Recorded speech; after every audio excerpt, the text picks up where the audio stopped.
SuperMega Controversy allegation support YouTube channel loses 10,000 subscribers in wake of Matt Watson's statement. Matt Watson, my oomphy, no! What's happening? Oh boy, that's a lot of light. Oh, that's a lot of you.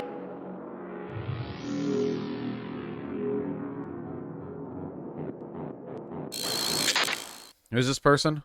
Artist, model, cosplayer, e-girl account. Okay. November 2021, I was sexually assaulted by Don, at Don DRRR, the first night that we had met while dating. We were both staying at Matt Watson's house. He attempted to physically force me to give him oral sex. The only reason it didn't happen was because I was forced to physically resist him when he didn't listen to my verbal commands to stop. I waited to confront Don till Creator Clash 2022, where I could keep it offline, then never see him again. But then Don was invited to Matt's house in LA. Right before I moved to LA to stay in the house, they used an office, the Super Megaplex for Super Mega. I called them before I got there to tell them what happened so I could avoid being around Don, but they gave me mixed messages. Ryan, one of support, and 2 days later from Matt, a phone call where he went into lawyer mode and promptly explained to me that technically Don isn't an employee, so we don't have to do anything, how Super Mega is his magnum opus, and how this would be very bad for them if anyone found out. Days later, they talked to Don privately at Matt's house, where they proceeded to explain to try and get his side of the story, left the conversation with Don saying he didn't know what he did wrong, and Matt and Ryan deciding for me that Don and I just needed to talk things out in person. The day before I get to their office, Matt texted me and told me he sent Don there, and I had to hide in the bathroom for him to leave. What? To dissuade you, we have deployed a rapist into the building. You will have to use amnesia dark descent mechanics to avoid being found. What? You find and hide in closets. Avoid the sanity meter going up. What? You find alien isolation. It's dawn out there. Jesus. During my time at the office, every action was held against us. Me and Rav in silent until they felt appropriate to use them to kick us out, even though those things consisted of leaving to Tennessee.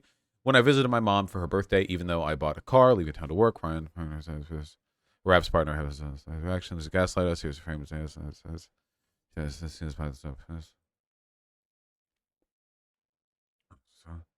and we ended up homeless as a result of them icing us out and refusing to communicate to us almost completely despite staying at their job. I saw his friends asking to us around the house, corresponding to there's no communication. Robbed on the way out of and back from LA. Classic LA experience. We lost almost everything we had. We couldn't get our belongings from the office. We lived in a car, hotel to hotel for a while. Felt like I couldn't talk about what's going on for me the past year because I'd have to clearly explain things Matt and Ryan, people didn't want to know. This seems bad, I think. Doing checking my my priors and coming to the conclusion this is probably not good. This is 2 hours and 16 minutes long. Wow. Good thing there was also a notes app accusation because that is a long video. Huh.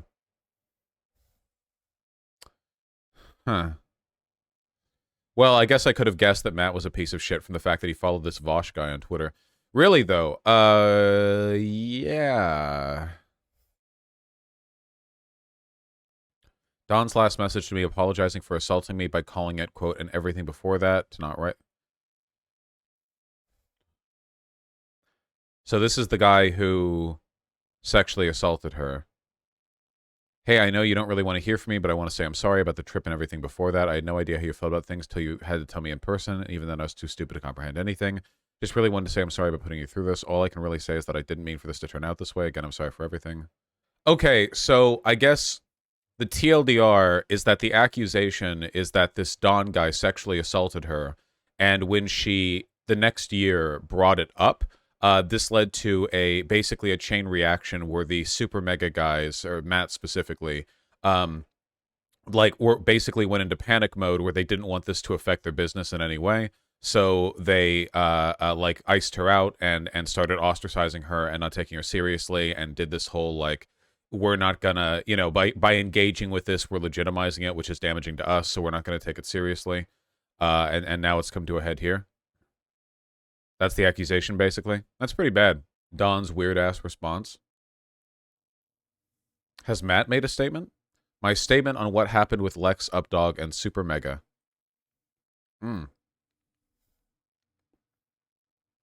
The stream is all about guys called Dawn committing crimes. True!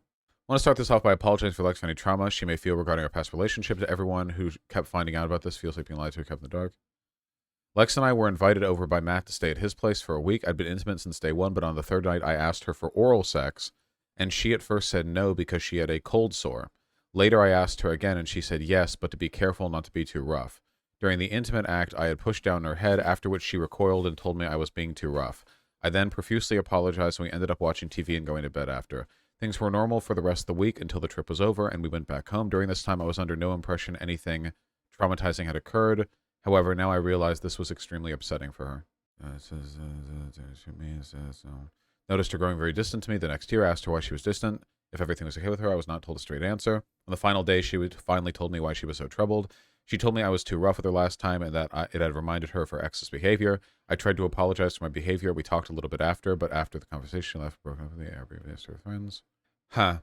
Yeah, unfortunately, all this is, at the moment, is he said, she said, except for the fact that Matt's weird behavior, which can be substantiated by third parties, suggests that there's more to it than that.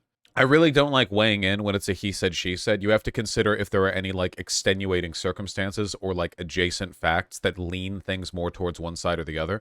Because I don't want, like, so he says that he was maybe a bit inconsiderate or rough with her, like, with putting his hand at her head, and she's saying that it was full-on, like, sexual assault, and there's obviously no way of knowing who's actually telling the truth there, or if one of them misremembers the event, or if both of them misremember the event. However, the weird behavior with Matt and the SuperMega show and the stuff about being homeless and being kicked out and everything suggests to me it's more likely that they're in the wrong, though obviously it's not really possible to know. Yeah, it's unfortunately there's like a lot that you just cannot know. And I don't like being super decisive when it doesn't feel like there's heavy evidence in one direction or another. Though I still think there should be like a general statement of respect and consideration towards people who put forward the accusation. Yeah, the thing that's most suspicious is their behavior towards her after the fact, not the, like, inciting incident of alleged sexual assault. Matt took to Twitter, said he was going to be canceling his shows. Wait, what? What does this have to do with... Okay. Why does Twitter hyperlink to something Justin Sane did? Well, yeah, unfortunately, I just don't feel like there's very much I can say concerning this. What's the internet discourse? Ruben is absolutely zipping right now. Hello, oh, on my lap. Hey, this is the first time you've jumped up on my lap. The former employee, Foolish Kia, is liking tweets that side with Lex. Yeah, I wonder if they're liking those tweets because of the weird behavior that followed the alleged sexual assault, or if it's because of the sexual assault itself. So is Matt an enabler, or like what happened? The accusation is that when Matt learned that sexual assault had taken place at his house a while back, his response was to like freak out and deny and ostracize and just remove himself from the thing entirely. Is it good or bad that I don't know who any of these people are? You don't have to. It's fine. It's fine. It's immaterial to the accusations. Yeah, the fact that Too Mad is playing the who to believe thing probably means that Lex Updog was sexually assaulted. If Too Mad has an opinion, it's probably safe to take the opposite side. That's a good general bias to have, I think. Always with the questions: who's this? Who's that? What's Google? Do a Google, or don't. It doesn't matter. I just assume all gaming channels are run by sexual abusers. Yeah, I don't know. I without knowing more, I don't want to say anything definitive about Matt or the SuperMega show because, you know, I think that respect and consideration should always be given when people make claims that they've been victimized or sexually assaulted or anything like that. Obviously, in terms of like full-on believing stuff, I don't feel like I don't feel it's good to believe that there's an obligation to always take a definitive 100-0 side on anything, even if there's no way of knowing for sure, or even having like heavy evidence skewing one way or another. Maybe more people will come forward, or like more details will be revealed. I think it's more likely than not that something bad happened to the girl. But Lex cosplayer is the one who blew up a while ago. Oh, this one? Oh my God, this bitch is a celebrity and a soldier. The bravery of sitting cheeks out next to a dumpster in an alley.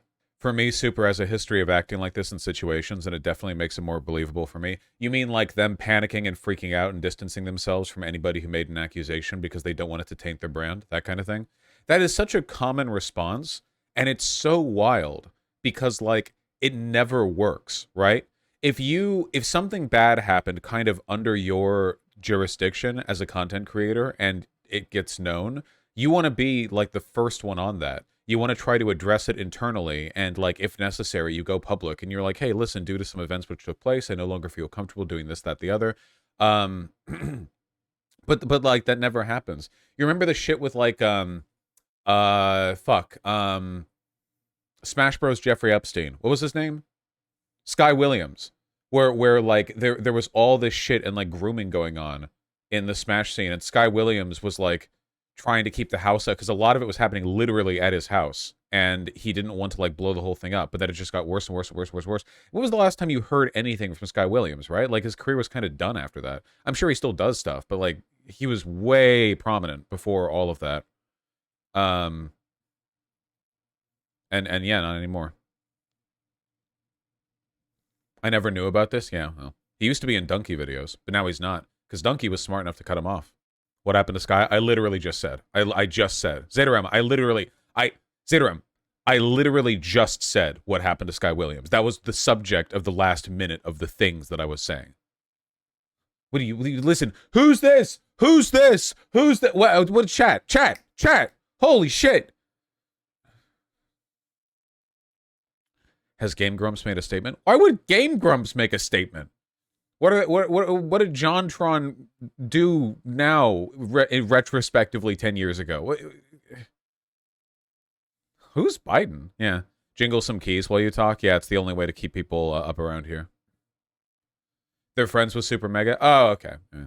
Being a Smash Bros. Player in the Vaush community is painful AF, Lamau. Look, just don't groom children. You're fine. The honest truth, though, is that, like, the thing that everyone associates with Smash happens all over the place in gaming. It maybe happened disproportionately with Smash because Smash has like a very mixed audience in terms of age ranges. But like this shit happens in gaming tournaments and professional scenes all over the place everywhere. It's not like there's any genre of video games that doesn't have teenagers watching it.